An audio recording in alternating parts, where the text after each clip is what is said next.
stand at the orchard gate long enough to feel the change in the air.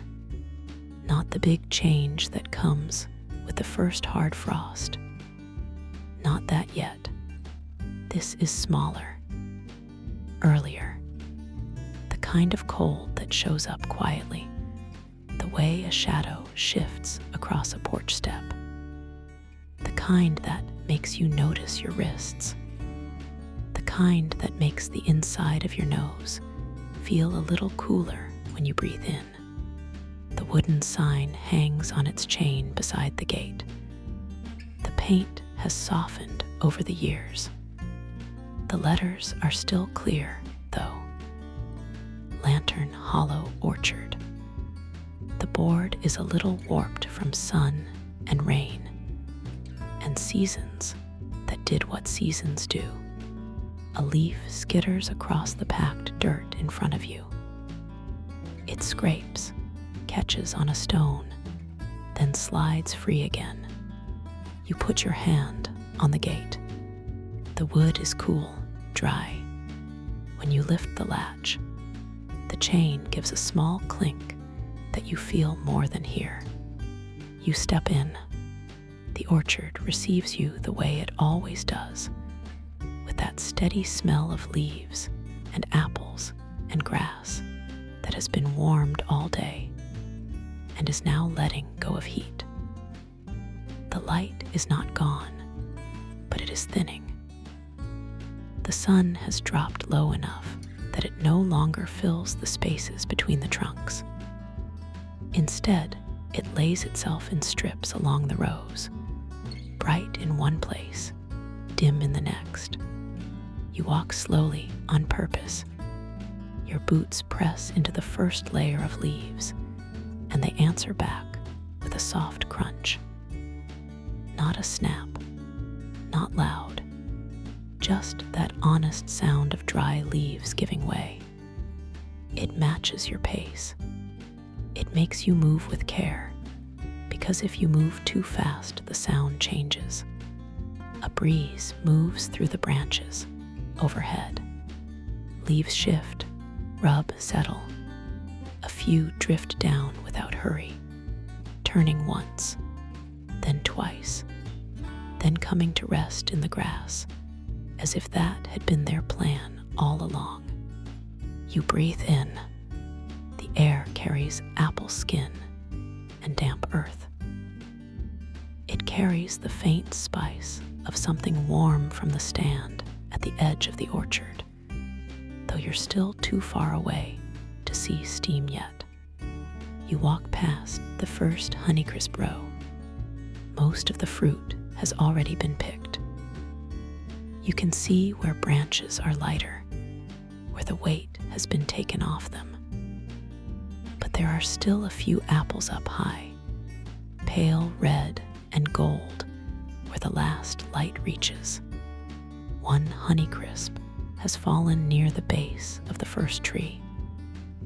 It rests half hidden under leaves, as if it tried to tuck itself away.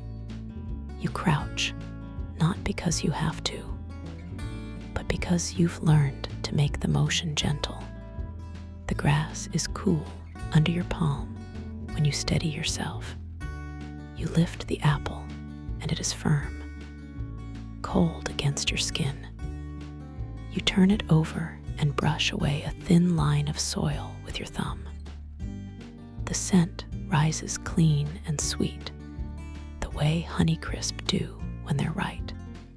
You hold it a second longer than you need to. Then you place it into the wooden crate hooked over your forearm. The crate is worn smooth at the corners. The wood has been handled so many times that it feels familiar in your grip, like a tool that fits your hand exactly, because it has belonged there for years. You take another step. Crunch. Another. Crunch. You let yourself hear it. You move into the next row, where Cortlands grow. Their red is deeper, more serious. The skins look almost burgundy in the dimmer light. 2 Cortlands lie in the grass beneath, unbroken, waiting. You nudge leaves aside with the toe of your boot, slow and careful, as if you're uncovering something small and delicate. When you pick them up, the cold is sharper here. The sun has left this side of the orchard first. You pull your gloves higher over your wrists. You set the Cortlands in the crate with the Honeycrisp, keeping them slightly apart the way you always do, even though you know it isn't necessary. Old habits have their own reasons. A Macintosh hangs low on the next tree, softer now, its scent stronger in the cooling air. You twist it gently, and it comes free. You press your thumb lightly into the skin and feel it give. This one won't keep. You drop it into the smaller pail for cider. The sound is dull when it lands among the others, like a soft knock on a wooden table. You keep walking. The orchard is not silent. Branches tick against each other when the breeze rises. Somewhere far off, a crow calls once and then is quiet. Beyond the fence line, something moves through brush with a low rustle. You can hear your own breath if you listen for it. You pass a shallow dip in the ground near an old irrigation line. Your boot sinks a fraction into damp earth, and you feel it. That subtle give that reminds you the ground is holding more moisture now. You step back onto firmer soil. Ahead, near the fence line, stands the Honeycrisp tree that leans. It has leaned for years. Not enough to make you worry, just enough to make you notice every time you pass. It fruits heavy. It always has. Even now, after most of the harvest is done, you can see apples still clinging higher up, catching the last thin light like small, steady lanterns of their own. You stop here without thinking about stopping. You set the crate down. You rest your hand on the trunk for a moment. The bark is rough and cool, familiar under your palm. A breeze comes again, and leaves loosen overhead. One brushes your shoulder. Another catches briefly on the edge of your scarf before sliding away.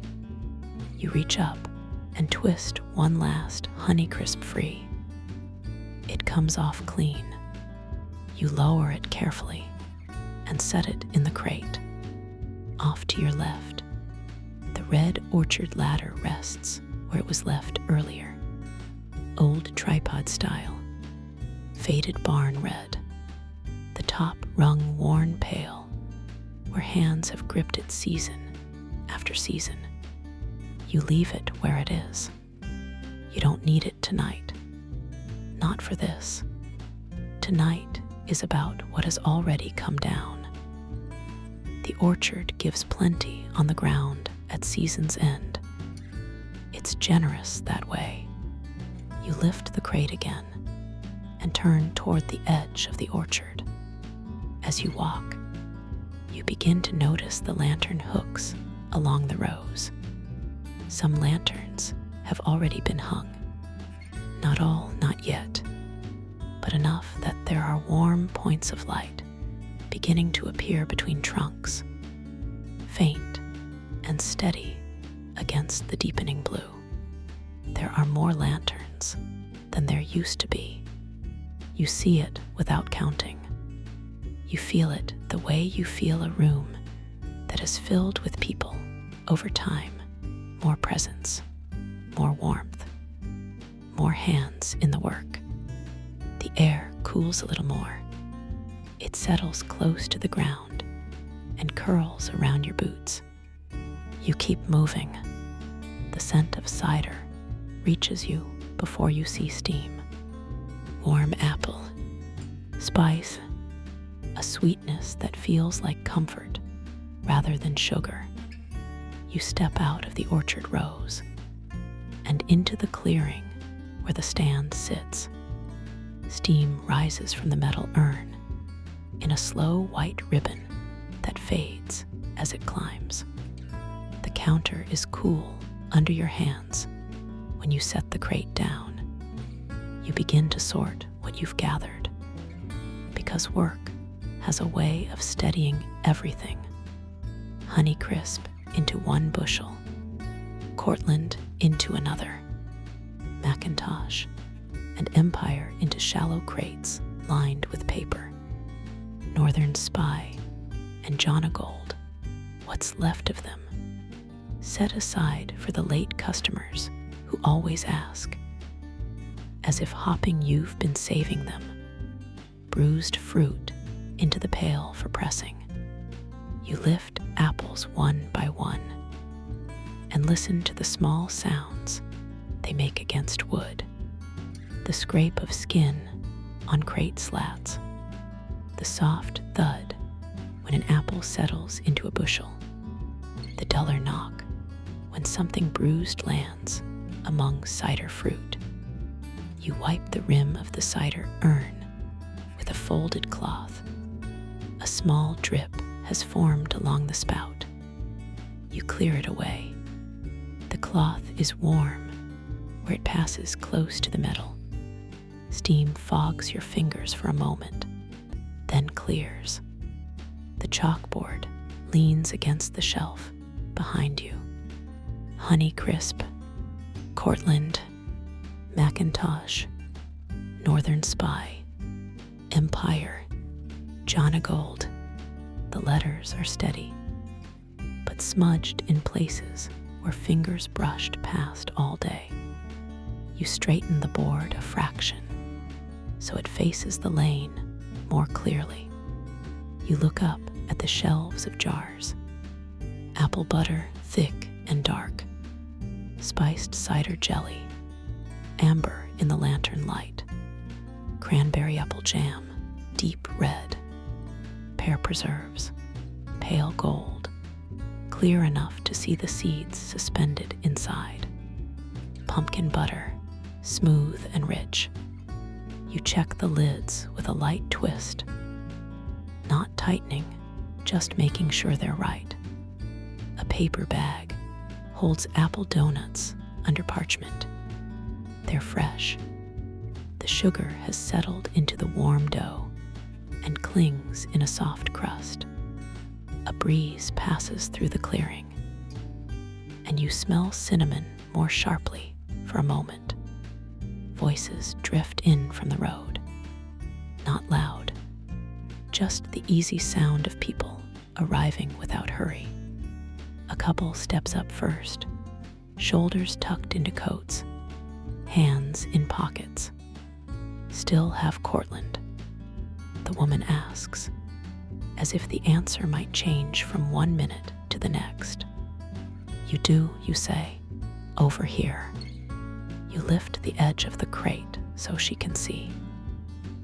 She leans in and looks like she's choosing carefully, the way people do when they're buying something to take home and make into something else. She picks up one apple and turns it in her hands.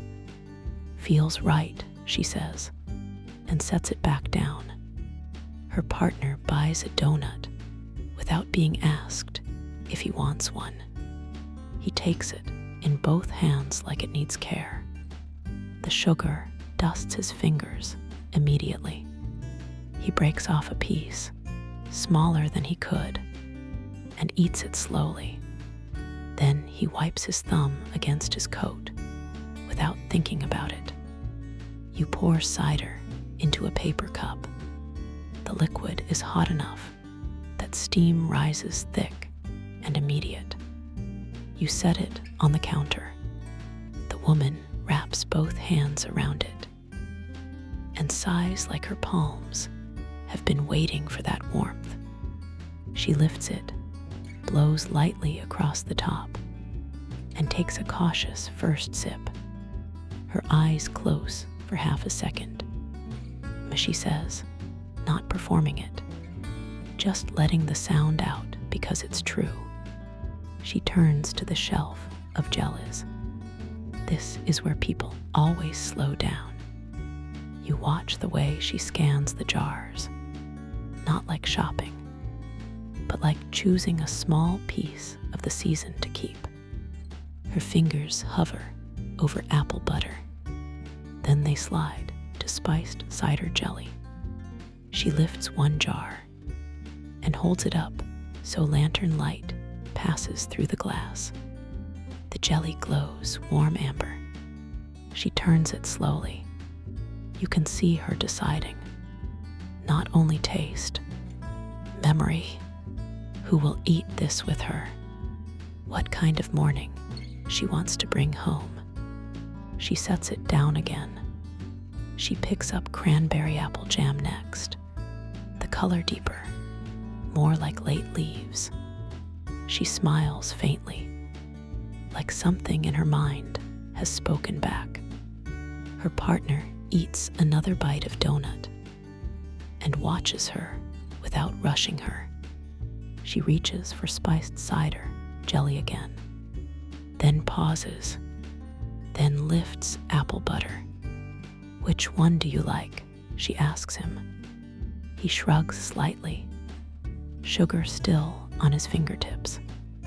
I like whatever you pick, he says, and it is plain and honest. She laughs under her breath, not because it's funny, but because it's familiar. She sets the apple butter down.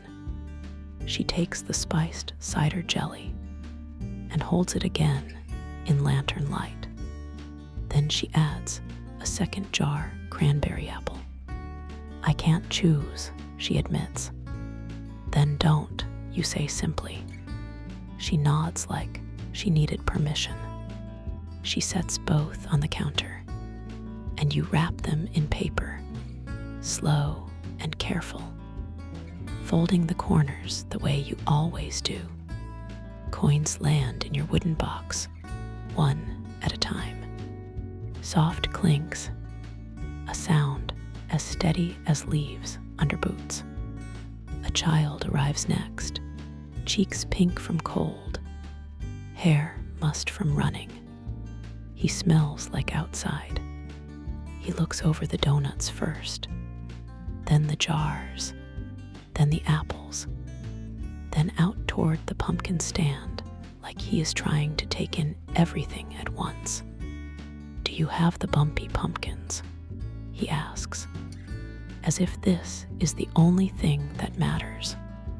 We do, you tell him. His mother buys him cider, though she warns him it's hot. He wraps his hands around the cup anyway. His fingers are small, and he holds it like it's a treasure. He blows across the top, copying what he saw the woman do. Then he sips too soon and pulls back, eyes watering. Mia peers while you're watching him.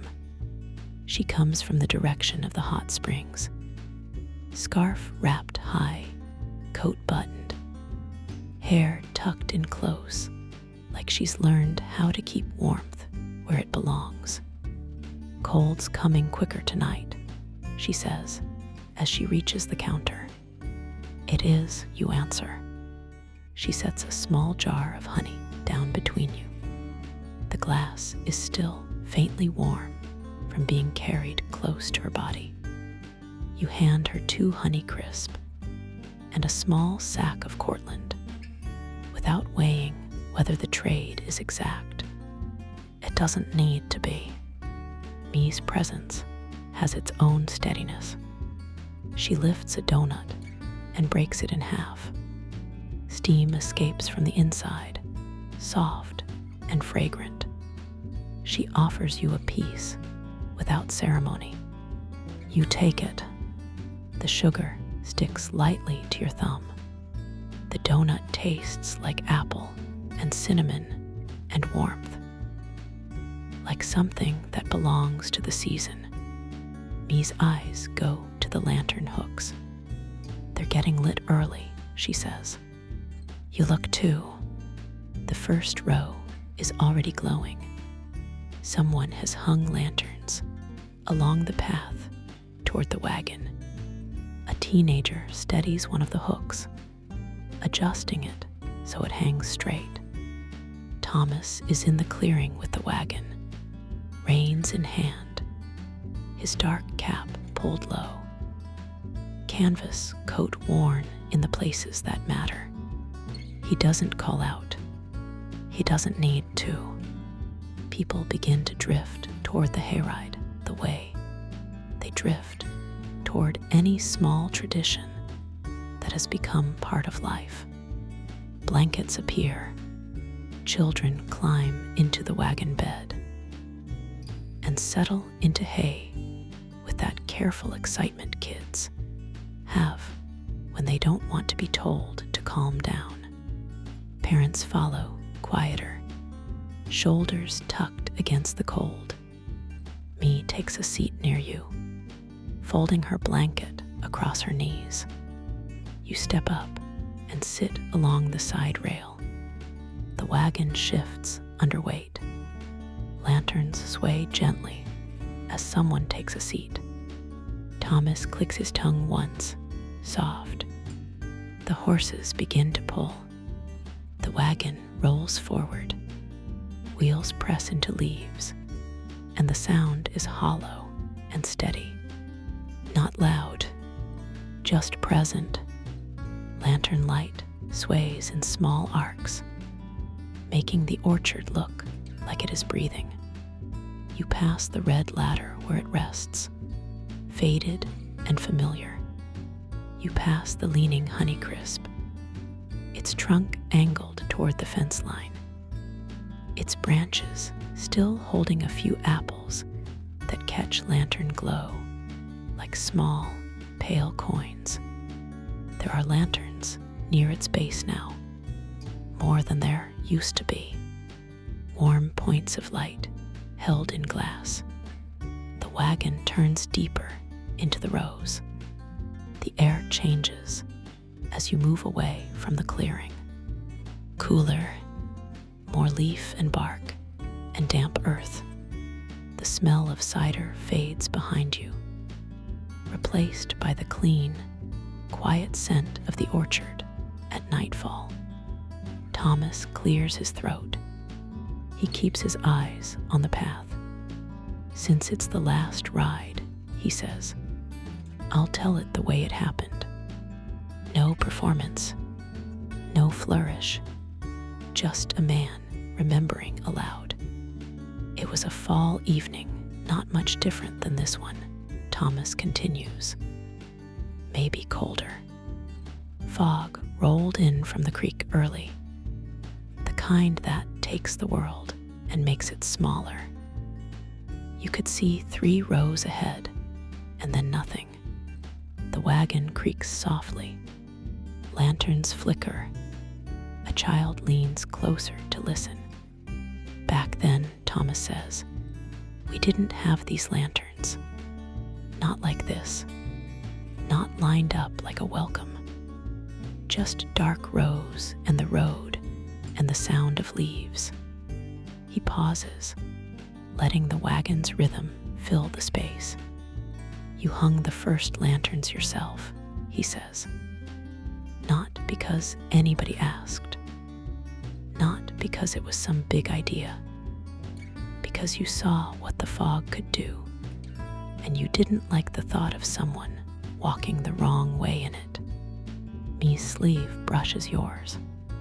Her hand rests near your elbow, warm through fabric. Thomas's voice stays level. You took a few lanterns from home. You walked the main row. You hung them low enough to be seen, high enough to stay out of reach. You set them where a person could catch one light, then the next. He doesn't say you saved anyone. He doesn't turn it into a story about heroics. He keeps it practical. And when you came back, Thomas says, you said it was easier to find your way home when there was something steady to look for. The wagon wheels roll over a patch of thicker leaves, and the sound changes briefly, more crunch, then back to hollow steady. Next night, Thomas continues, me brought 2 lanterns from the springs. Said if folks were coming up the road in fog, they ought to have light. Me doesn't look at you when her name is spoken.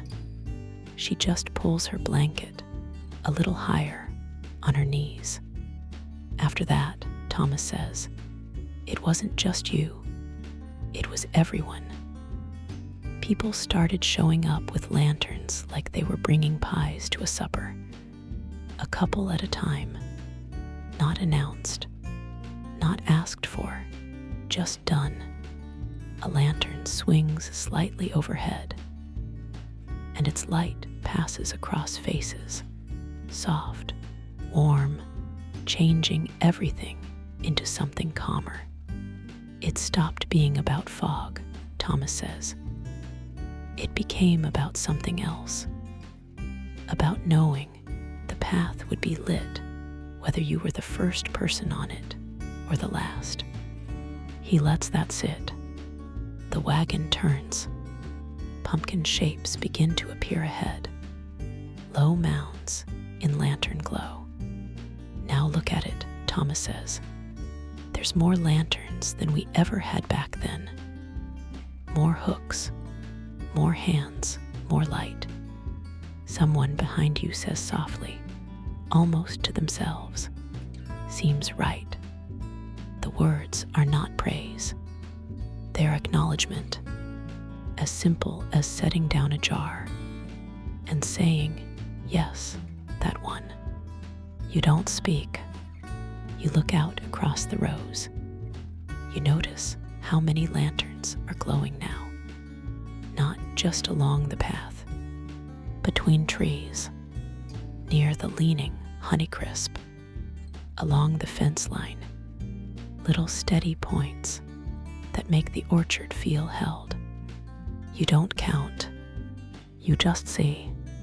The wagon rolls into the clearing near the pumpkin stand. The pumpkins are arranged in rows and piles, not fancy, just cared for. Cinderella pumpkins sit wide and low, deep orange under lantern light. Blue-gray gerardale rest nearby, ridges pronounced where shadow falls. White lumina reflect lantern glow softly, almost silver in places. Sugar pumpkins cluster in a crate, smaller, rounder, practical. And the warty gourds, knotted, uneven, beautifully strange, sit near the front, where children always go first. A boy points. That one, he says, the same way he did earlier, as if the world can be narrowed down to one perfect choice. His father lifts a warty pumpkin into his arms, and the boy hugs it like it's alive. You feel the cold deeper here. The open space lets it settle. It moves down from the trees and rests close to the ground. Me draws her scarf tighter. Cold's deeper now, she says quietly. It is, you answer. A few people step down, careful in the leaves, choosing pumpkins slowly, not rushed. Some of them hold the pumpkins up to lantern light, turning them, noticing color, noticing shape, noticing bumps and ridges. Someone laughs softly when they find a gourd that looks like it has a face. A mother tells her child to pick one they can carry. The child tries anyway, straining, then finally choosing a smaller one with a satisfied sigh. Thomas keeps the horses steady. He doesn't push anyone. He waits the way traditions wait, patient, unhurried, sure they will be finished. Then the wagon turns back toward the stand. The ride back is quieter, not because anyone has become sad, because the night has deepened and people have settled. Lanterns sway, leaves brush the wheels. The orchard rows pass by like slow, moving walls of shadow and light. When you come back to the clearing, families drift away with pumpkins in arms and bushels in the back of cars, and jars wrapped in paper like small gifts. See you next fall, someone calls as they go, voice warm against the cold. You lift a hand. You don't promise anything out loud. You don't need to. Me lingers near you for a moment. She doesn't make a speech. She just stands close enough that you can feel her presence as something steady. Then she squeezes your hand once, quick, firm, familiar, and heads toward the road. Thomas ties off the reins and walks home without ceremony. A teenager checks one lantern hook and straightens it. Someone else adds oil to a lantern without being asked. Then they leave too. The clearing empties gradually, not suddenly, like embers settling. Lanterns remain lit. The orchard stands quiet, not empty, just finished for the night. You take one slow walk back into the rows. Your boots crunch again, softer now because the air has dampened the leaves slightly. You hear the small tick of lantern glass as it cools, a faint, delicate sound. You pass the red ladder.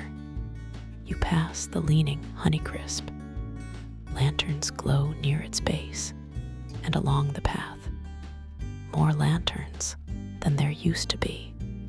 You pause there a moment, hand resting on the crate slat at your side, as if checking that everything is where it should be. It is. You do not extinguish anything. You don't move lanterns. You don't gather them. You don't claim them. They belong to the path now, to the orchard, to the people who will come again. You walk back to the gate. The chain clinks softly when you lift the latch. You close it behind you. The wooden sign shifts slightly and creaks, a small sound in the cold air. The wooded path begins just beyond the gate. Lanterns line it too, hung from hooks and branches, set at intervals that feel natural now, like they have always been there. The leaves underfoot are softer here. Damp earth replaces dry grass. The scent changes. More wood, more moss, less apple. The cold settles differently beneath the trees. It rests along your shoulders and the back of your neck.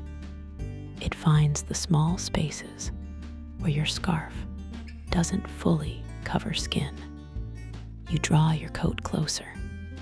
Your breath shows in pale threads that fade quickly. You walk at the same unhurried pace you used entering the orchard. You hear leaves shift overhead, the dry rub of them against one another. You hear your boots, softer now. You hear the lantern chains move faintly in the breeze. Behind you, lantern light threads between orchard rows. You don't turn right away. You know it's there. That knowledge is its own kind of warmth. The cottage comes into view at the end of the path. Small, simple, an old-fashioned shape. Warm light in the window. A little smoke from the chimney. You step onto the porch.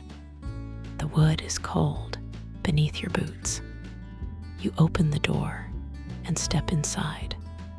The air is still. It smells faintly of wood and ash, and something clean soap.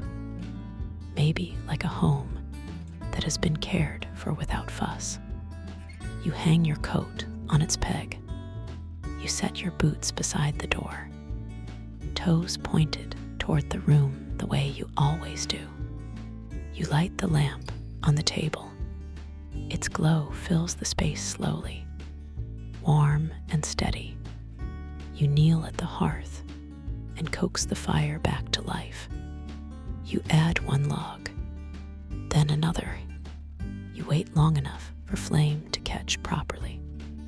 You listen to the small shift of wood as heat begins to move through it. When the fire steadies, you stand and set the kettle on the stove. It hums low as it warms, not singing yet, just beginning. For a moment, you stand near the window. Lantern light moves faintly between the trees outside. More lanterns than there were years ago. You don't count. You don't need to. You turn away before the looking becomes something else. You sit in the worn chair near the fire. The warmth settles into your hands, into your knees, into the tight places the cold found on the path. The lamp holds steady. The kettle hums. Outside, the orchard rests. And so do you. Lantern hollow rested